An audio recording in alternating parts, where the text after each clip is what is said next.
few days, we have seen the clues drop, theories form, and curiosity feed. And now it's time for the big reveal. Presenting the second chapter of Ek Crime Asabhi, an immersive journey into the world of real life crime investigation. This isn't fiction, this is forensic science, investigative strategy, and critical thinking brought to life through an actual case. Just like before, we invite you to observe, analyze, and engage as we walk you through a case that challenges your instincts and sharpens your mind.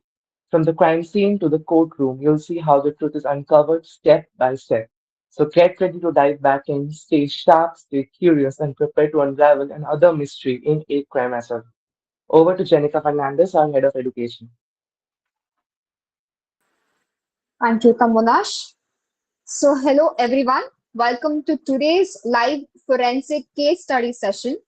I am Janika Fernandez, the head of education at Inspire Forensics, and I hope you're ready to dive deep into a case that left the entire country stunned. So, now this is not going to be a boring one-way lecture, okay? We're going to test your observation, your forensic thinking, and yes, even your gut instincts. So, let's get started, shall we? Let's begin with the family of this, like family at the center of this mystery. So I'm going to describe a family member and you'll have to guess who I'm talking about. Okay. So here we go. I am a 47-year-old BTech graduate, an ex-Infosys employee. I lived with my sister's skeletal remains for months. I spoke to them, I fed them, and I was alone. Who am I? Please comment down on the chat box.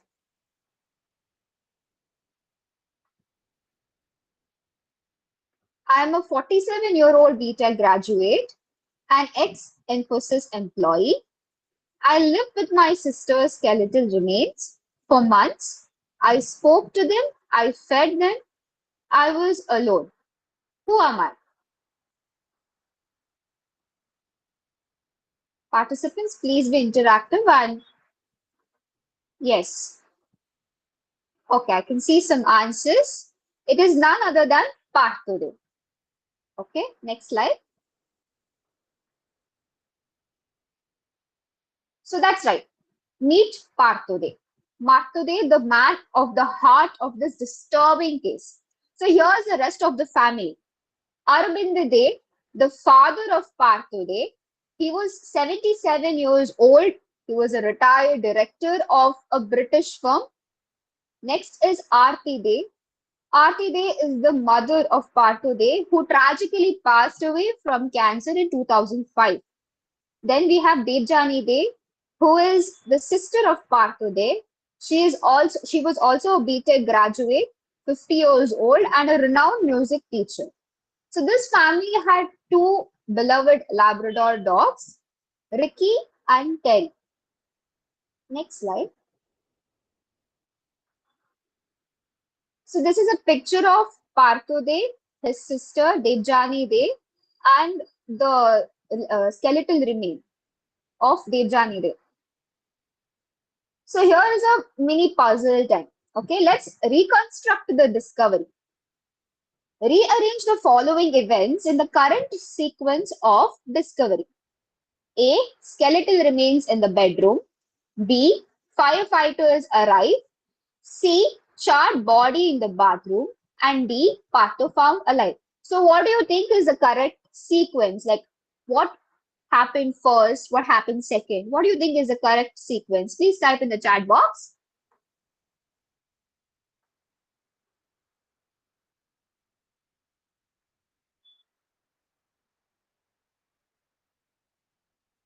Okay, B, D, C, A. No.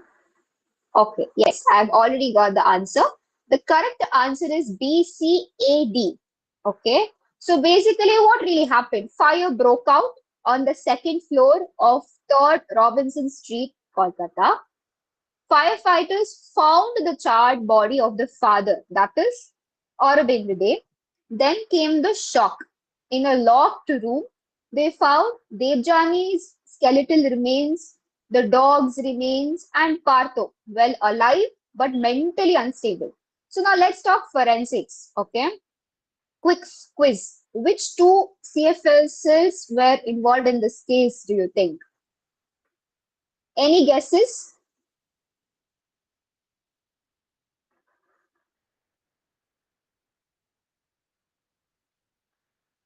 Okay, next slide. So this is basically the overview of this case.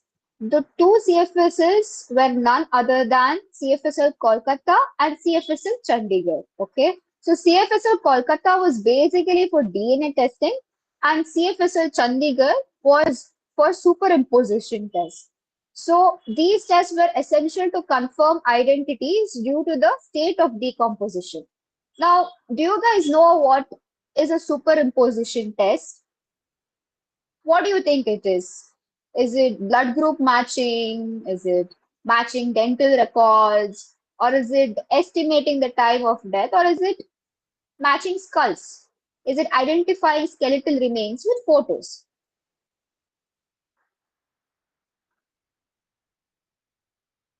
Please answer in the chat box.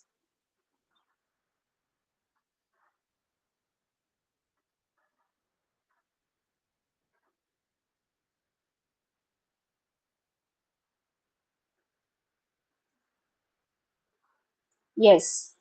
So basically, the question was, what is a superimposition test used for? So the superimposition test is used for matching the skulls with photographs, basically identifying the skeletal remains with photos. Okay, next slide. So these were the basically investigating officers investigating due to that due to I mean during that time. Okay. So first we have Mr. Murli Dhar, the then Deputy Commissioner of Kolkata Police.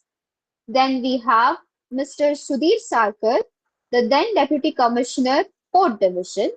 Mr. Palak Ghosh, the then Special Additional Commissioner of Police. Mr. Tanmay Roy Chaudhary, the then ACP Kolkata Police.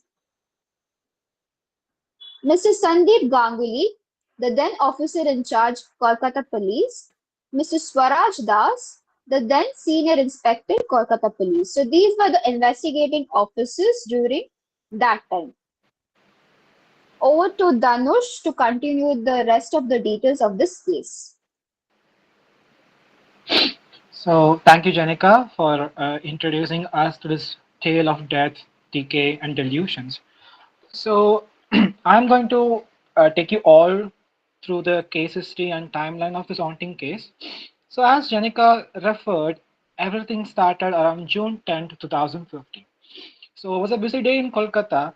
The neighborhood of Robinson Street noticed something unusual, a cloud of black smoke erupting out of a house, specifically house number 3 in the Robinson Street. So, fire brigade was called and they rushed into this upscale home, the Robinson Street. So, inside the bathroom, the fire brigade found a charred body of 77 years old Arvind Dade, the father of the house. They also found a bottle of kerosene, burnt matchsticks, and scorched floor. All these things told the story of self-immolation. Now, what is self-immolation? So, self-immolation is setting oneself on fire. But this wasn't the real horror.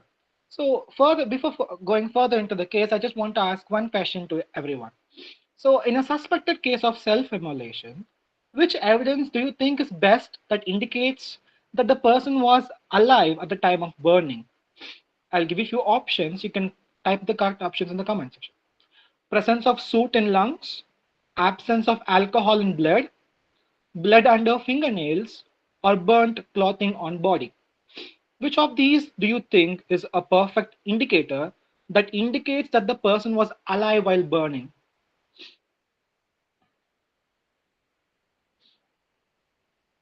Yes.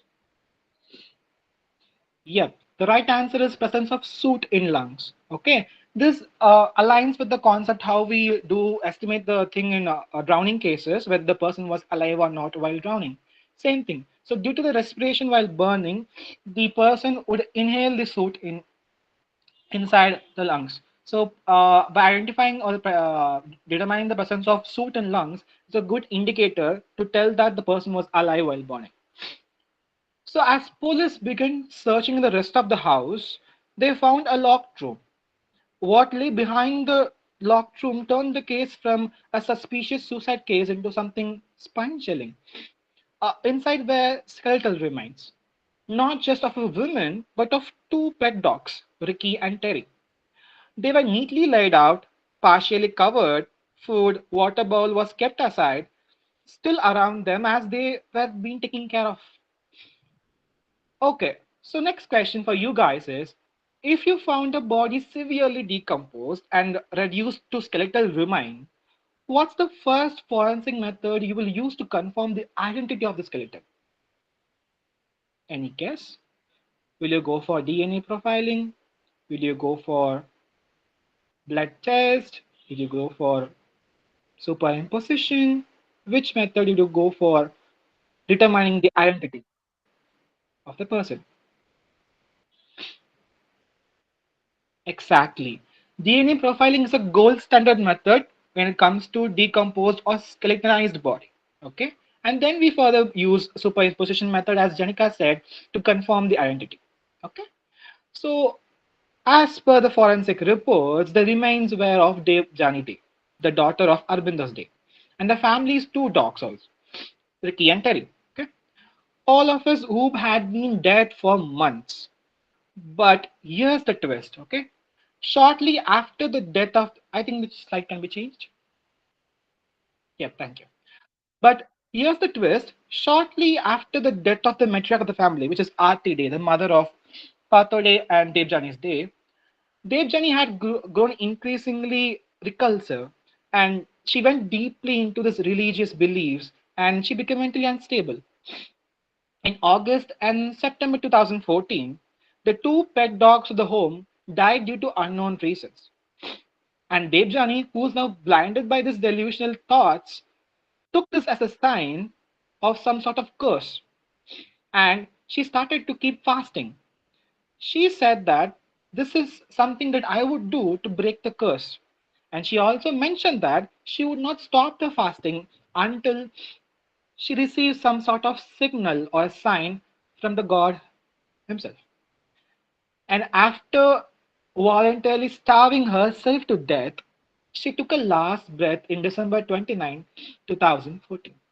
As you can see in the PPT time, the timeline, so August and September 2014, the dogs were died. Then around November 2014, she started her fasting. And December 28, 2014, she died due to starvation. And yet no one reported it. Not the father, not the son, Pathode, who have been living all these days under the same roof. Now, who's Patho?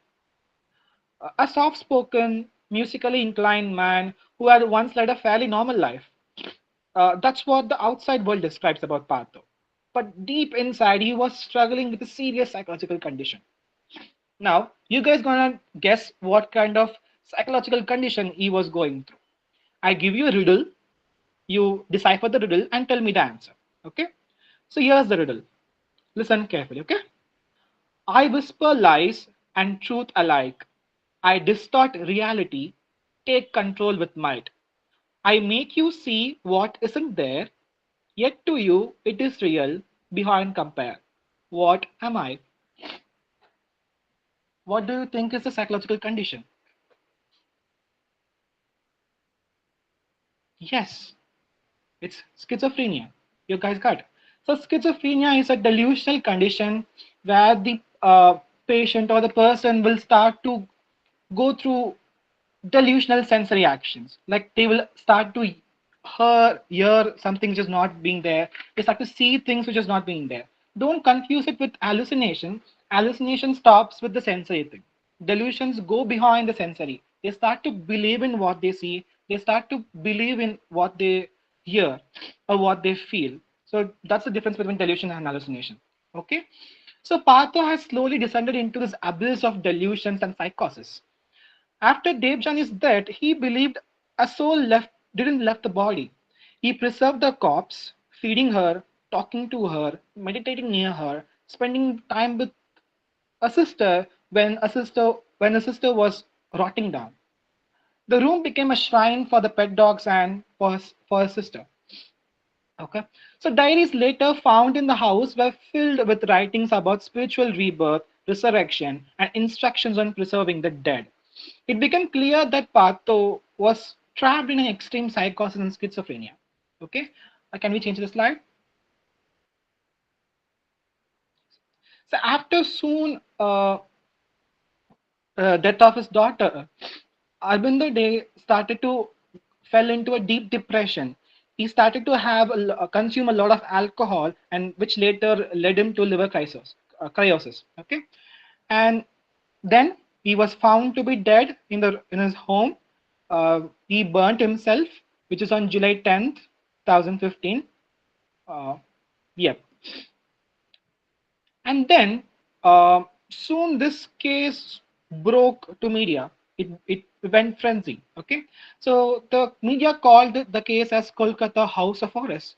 Uh, but truly, it is something that's straight out of an horror film. But tragically, it is all real. Okay, so around June 11, 2015, Pato was taken in for interrogation, but soon he was admitted to Pavlov Medical Hospital. After psychiatric evaluation, he was diagnosed with, as you said, as guessed, with severe schizophrenia disorder. Okay, and he was found out to be not competent enough to stand the trial. Now, this competency test is very crucial when it comes to cases related to insanity. Okay, so the accused must be assessed for this competency test whether he is capable enough, mentally capable enough to understand the allegations or understand the questions which has been raised against him in the courtroom. So in our case, Pato was assessed for competency and was found out to be was not competent enough to stand the trial. Okay, so we also have McNaughton rule, which is a rule to assess the criminal insanity. So according to McNaughton rule, if I would say, we have to check whether the accused was insane or sane while he was committing the crime. If until then it has been proved, the accused will be considered as sane only. So this is McNaughton rule. Okay. So Pato spent half of his life in Pavlo Mental Hospital. Then, after being stabilized in 2016, he was shifted to Missionaries of Charity, and later he was moved into a rented flat in Vatgun, trying to have a normal life. Can we change the slide? Yes. So in 2016, he sold his home in Robinson Street for 4 crores and shifted to a rented up flat in Vatgunj, Kolkata. Okay, so he tried to live a quite normal life, but human mind, right? It won't get healed that much easily. So on February 21, 2017, the horror returned. Partho Dev was found burnt to death in his bathroom, the same way his father ended his life. A bottle of kerosene, burnt matchsticks, scorched floors, and a tale of, as I said, delusions and unsolved questions were all left alone. It seemed like, excuse me, it seemed like he had finally followed the rest of his family, and not just in death, but in the manner of death too. And just like that, one of the Kolkata's most haunting case came to a tragic end.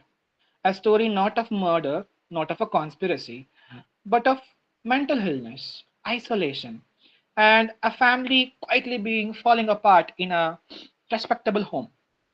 And to this date, the home in the Robinson Street uh, remains etched in our memories, not as a crime scene, but as a symbol, as a tragic symbol of what would happen if our mind becomes its own prison. And how many more pathos do we pass every day? How many lives unravel silently behind the closed doors of seemingly normal homes? So I leave this question in your minds to ponder, and I would request Mera Nair to take us to the evidences and witness statements. Thank you. Thank you, Dhanush. So now we're going to look into the evidences, the test, and the statements that is related to this case. So evidences actually played a very crucial role in this case, and the biggest reason why is that one of the only witnesses that we can say is there for this case was Partho De, and he, as we see, he isn't someone who has a normal mental condition, and therefore the statements given by him is not entirely reliable from a law perspective. And for this we used evidences in this case. So firstly, there were four types of evidences that were found. So first is the physical evidences. So physical evidences is also known as real evidences, and these are the evidences that are physically found in a crime scene. So, firstly, we had the human skeletal remains of Devjani Day and both of the dogs of the house, which was carefully preserved in a bedroom. And it was the bedroom of Devjani Day, which she had shared with her brother Partho Day. And nextly, we had the burned remains of Arabinda Day in the bathroom, and this was what the police had encountered in the crime scene when they went into the Robinson house after seeing the fire from the bathroom. And next is food and water containers near the skeletons. So as both Danush and Jenica told that according to Partho, his sister was still alive, and even if she was dead. He believed, or he had a delusion that she used to come alive, and hence he used to keep food and water, whatever she liked, nearby her skeleton, so that he believed that at night she would come alive and eat whatever was kept over there. Okay. So next is they found clothes and personal belongings of Devjani Day, and Pathodi says that this is because he wanted his sister's presence, that essence and smell, to remain in the room or in the house nearby to him, which is why he kept preserving these things. And lastly, the burn marks and the traces of kerosene which was found in the bathroom where Arabinda Dev was discovered. So Arabinda Dev's burned body was discovered in the bathroom, and there were burn marks and traces of kerosene, which was used as an accelerant to cause the fire. So next is the documentary evidences. So documentary evidences are any type of evidence that is found in a written form or in a document form, and two major documentary evidences found in the crime scene. Firstly was the diaries and handwritten notes. So diaries, there were multiple notes and diaries which was found all around the crime scene in the Robinson house. And one of the most interesting fact is that these notes contained spiritual notes, as Dhanush said, as well as there were also notes of communication between the three members who was present in the house. And this made the police believe, or this gave the understanding that there wasn't any kind of verbal communication between the three people who were present inside the house. That is a father and his children, and it was usually the communication was usually through the handwritten notes. And another interesting fact about these handwritten notes was that when they discovered it, the datings of the notes started after their mother Aarti they died. So it can be presumed that her death had a very good impact in the family. That is, they stopped their verbal communication completely. So next is the financial documents, which suggested that the family had cut off any kind of external transactions with the outside world. And also there were property documents also, and there were property disputes between the brothers, that is Parthode's father and his uncle. So next is the electronic evidences. So as we know, in a generation like this, in the 21st century, electronic evidences play a major role.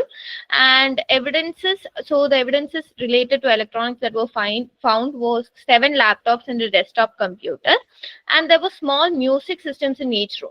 So this is relevant because when the police entered the room or entered the crime scene, entered the Robinson house, they heard hymns around the house.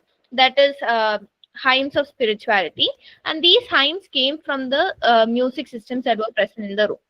And then there were mobile phone call records revealing minimal communication with external contacts. That is, they did not, the three members inside the house did not have much of an external communication via phone calls with anyone outside their house. So next is the other common or general evidences that were found. So it include littered cakes and pastries on the bedroom's floor, a bunch of teddy bears and soft toys, then a piano in the drawing room and a compact disc of religion. And another interesting fact is that there was no newspapers, which is a very much of an essential thing in Indian households. There were no newspapers, whereas there were 20,000 spiritual books found in the house. And this gives us a clue towards how spiritual their family was and how much they were into spirituality. Next slide, please.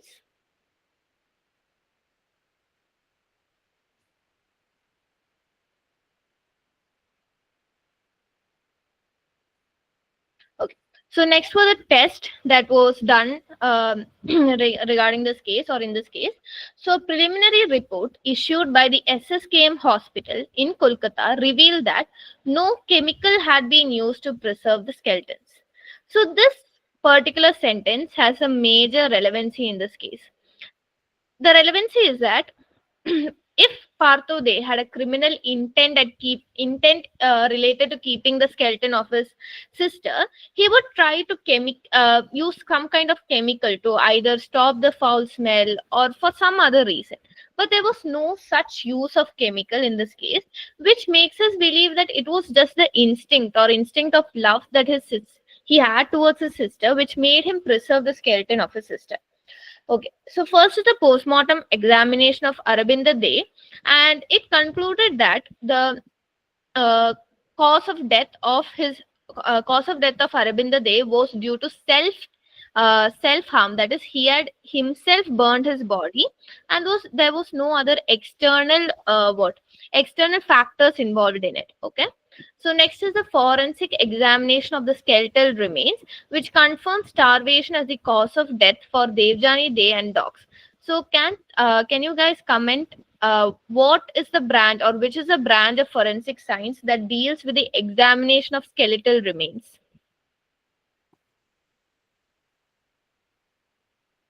Can you guys comment which is the branch of forensic science that deals with the analysis or the examination of skeletal remains? Yes, that's correct. It's anthropology. So forensic anthropology deals with the analysis of skeletal remains. So yeah, when they analyzed the skeletal remains, they came to know that there wasn't any kind of blunt force trauma in the skeleton or anything. And hence the cause of death was due to starvation, as Dhanush had mentioned in the timeline. So next is the toxicology reports. So toxicology test was done to make sure that there wasn't any kind of poisoning or any kind of foul play which was used, and none was found also. So we had negative toxicological reports. Next is the psychiatric evaluation. So psychiatric evaluation played a major role in this case, because as we know that the root of this case or the main pillar of this case is the mental health conditions that Partho they was going through, and the psychiatric evaluation further confirmed that he did suffer from mental health disorders such as schizophrenia or PTSD, etc. Next is DNA analysis, which confirmed that the skeletal remains did belong to Devjani Day. Next is superimposition test, which confirmed the skull belonged to Devjani Day. Next is autopsy reports, which ruled out any kind of external injuries or poisoning. Last but not the least, handwriting analysis, which did verify that the notes and diaries that we got from the crime scene did match to the people who was living in the Robinson house, that is Devjani and Parthode. So next is the statements. So witness statements, confessions, everything play a major role in forensic science as well as in the court of law. So we are going to go through some of the statements given by people who are involved in this case. So first is by Parthode.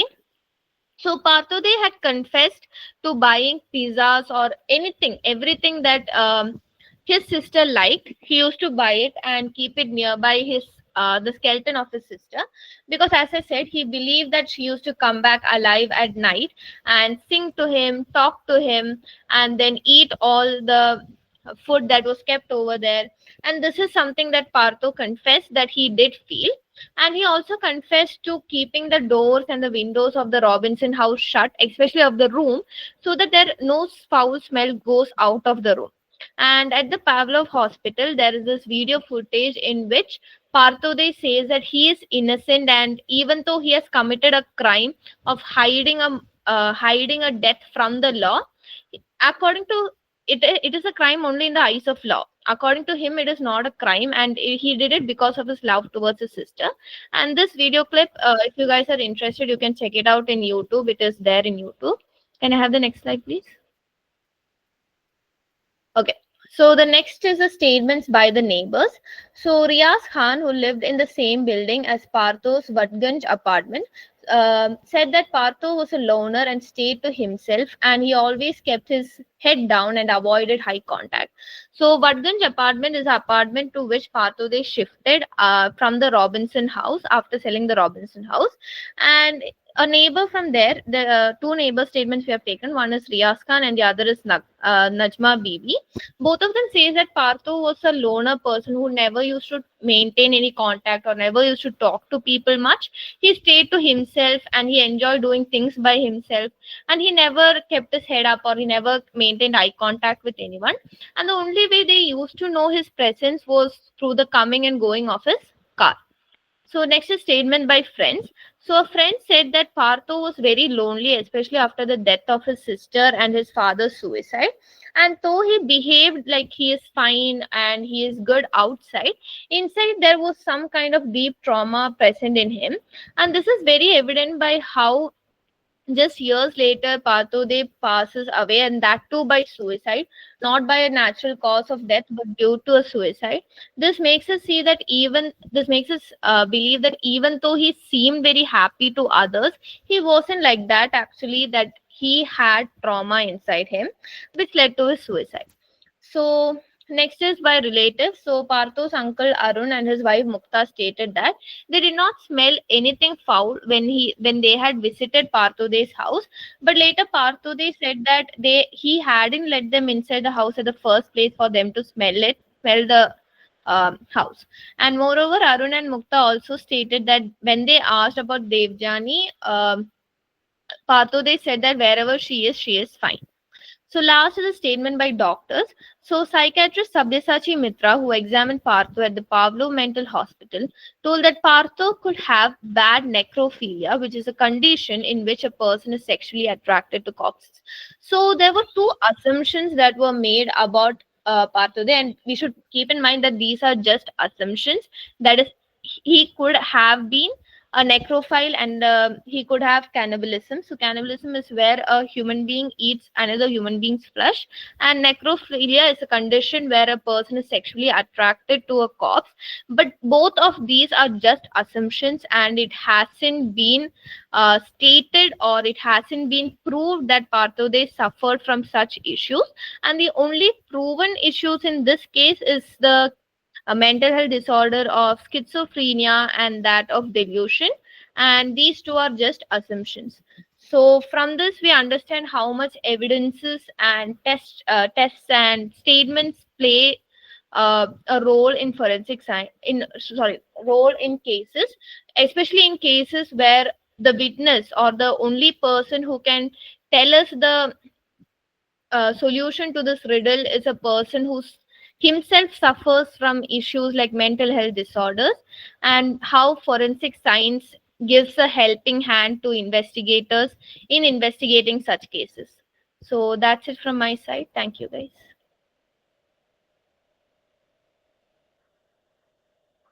Okay, guys. So to continue with, I will give you a question. Okay, a possible question.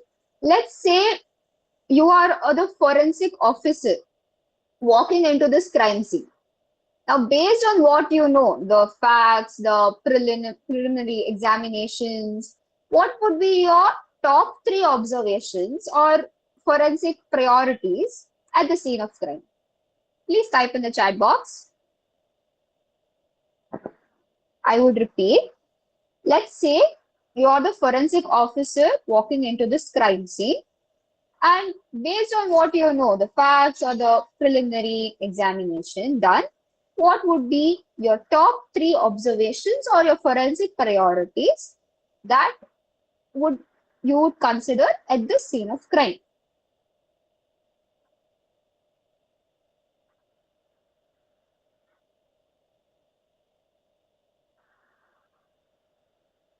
Okay, what would be the first thing you do when you enter the crime scene? The first and the basic foremost thing. Come on, guys, if you don't know this, then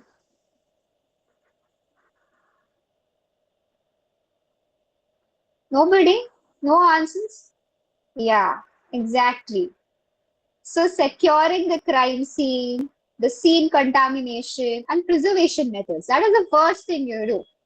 So, in this case, the first thing was done. Second thing would be cause of death of the father, how Aravind the day died, right? Third thing would be the decomposition stage of the skeletal remains, how Aarti Day died, the sister, the Debjani Day, how she died, the decomposition stage, how long uh, before she was dead. And lastly, but not the least, the psychological evaluation of Partha. Next slide.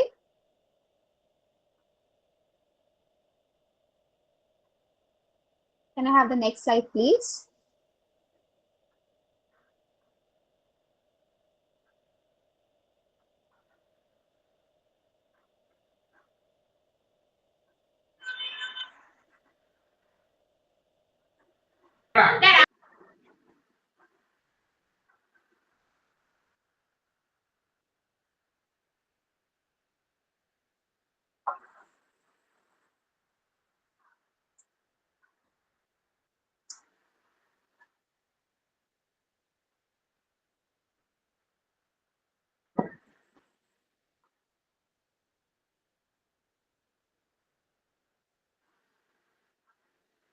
Okay.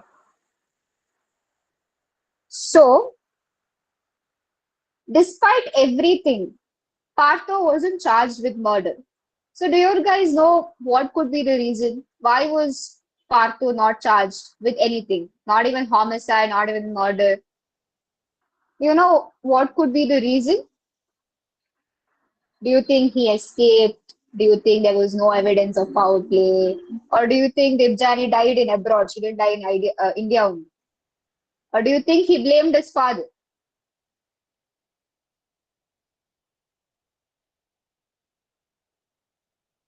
Mental illness. Okay. So basically, he was not arrested because there was no evidence. Okay, there was no conclusive evidence for homicide or murder. But he was arrested on two bailable charges. That is, for an act that may spread infectious diseases that could be dangerous to life under Section 269 and 270 of IPC, that is Indian Penal Code.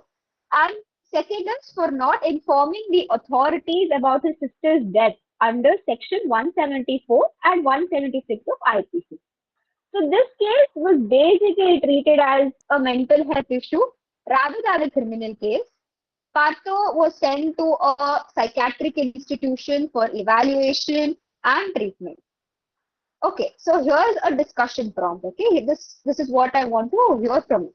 Do you think the media should have reported the graphic details of this case, or should there have been any restrictions considering Partho's mental illness? What do you guys think?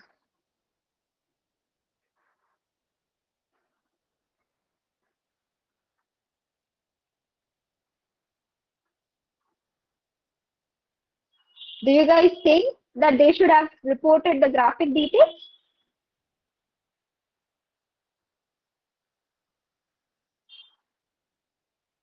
Guys, please be interactive in the chat box. Yes. Yes? Okay. So what I think is restrictions should have been there because considering Partho's mental state, I think it should have been restricted because not anything and everything can be posted on the media, right? Some things are very sensitive. So The key takeaways from this case study is early psychiatric intervention is very important and it can save lives. So if and only when our Parthode's mother passed away, if and only the relatives, the neighbors had intervened and come and visited them often and asked them about their well-being, about how they are, what they are doing, have they had food, like build a little rapport, then I believe that this day wouldn't have come. This wouldn't be a big sensational news. So the next thing is forensics help uncover the truth even when silence dominates a crime. So media responsibility is very crucial when mental health intersects with crime. Social isolation can be fatal emotionally as well as physically. So, okay, let's end this case study with a smile. Because we have dived very deep into this case study, I want to ask you a riddle, okay? The riddle goes like this: the more you take, the more you leave behind. What am I? It's very simple. As a forensic student, you should be able to answer this. The more you take, the more you leave behind. What am I?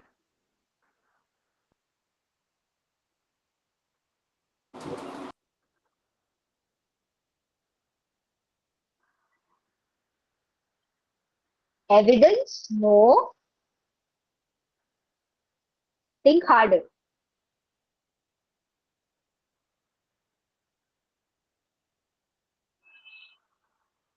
Food traces. Okay, what is a synonym? What is the other name for food traces? I want the exact correct. Okay. So food steps or footprint. The more you take, the more you leave behind. So just like our forensic footprint, what we leave behind tells a story. Next slide.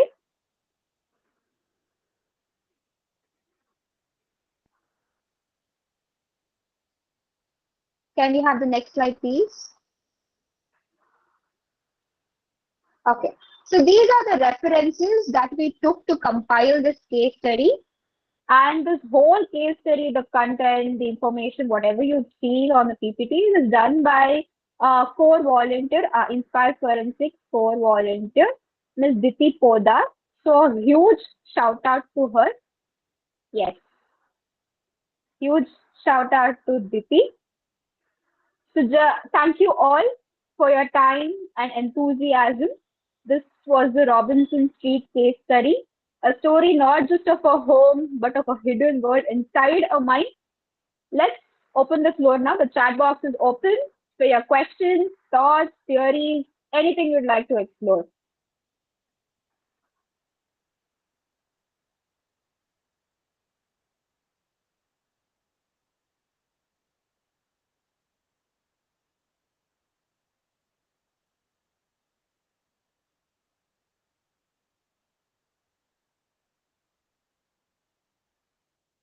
If anyone has any questions, you can unmute yourselves and ask or write it down in the chat box. And even if you guys have any theory or any suggestion how the case will have gone, you can also tell that.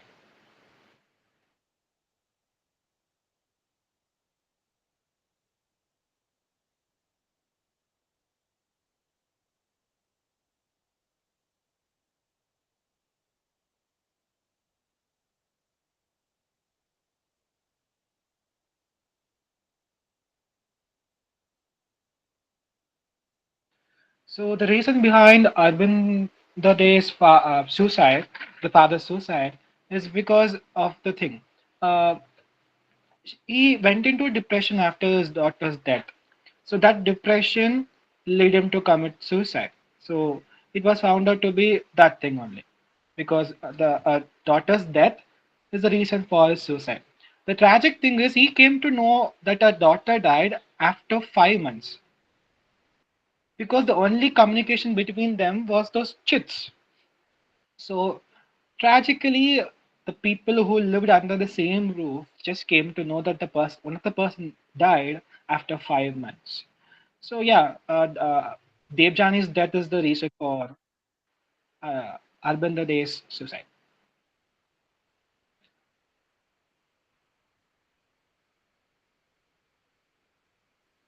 Any more questions?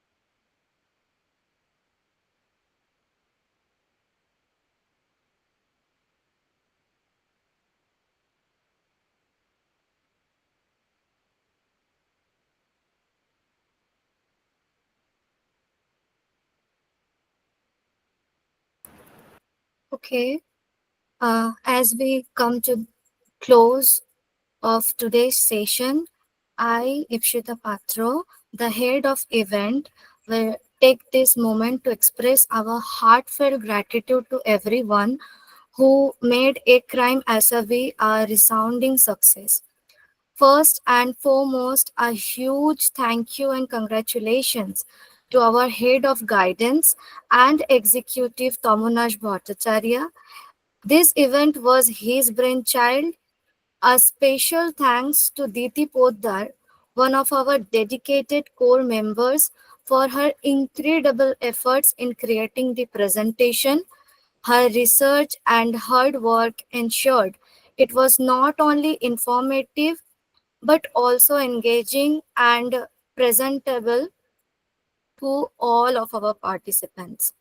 Our appreciation goes out to the head of education, Jenica Fernandez, and head of PR, Manpreet Kaur.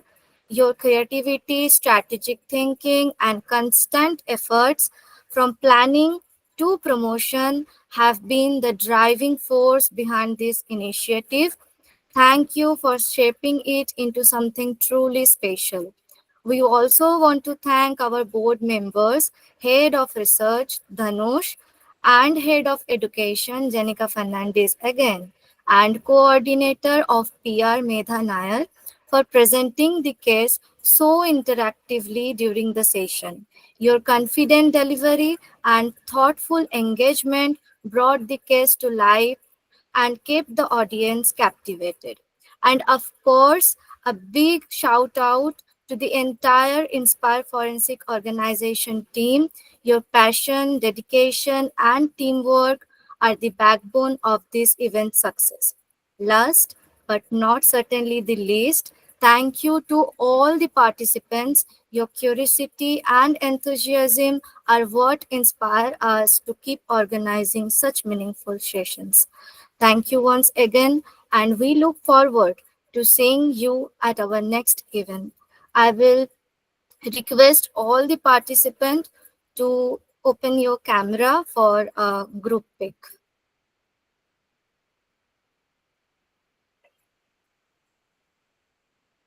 Participants, kindly please open your camera for a group pic.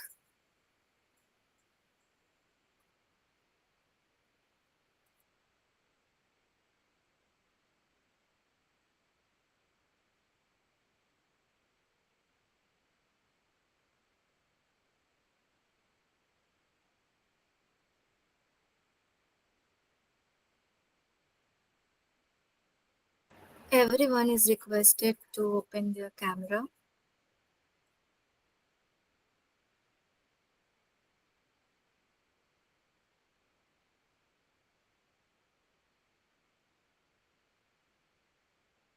Guys, come on, don't be shy. Please on your cameras.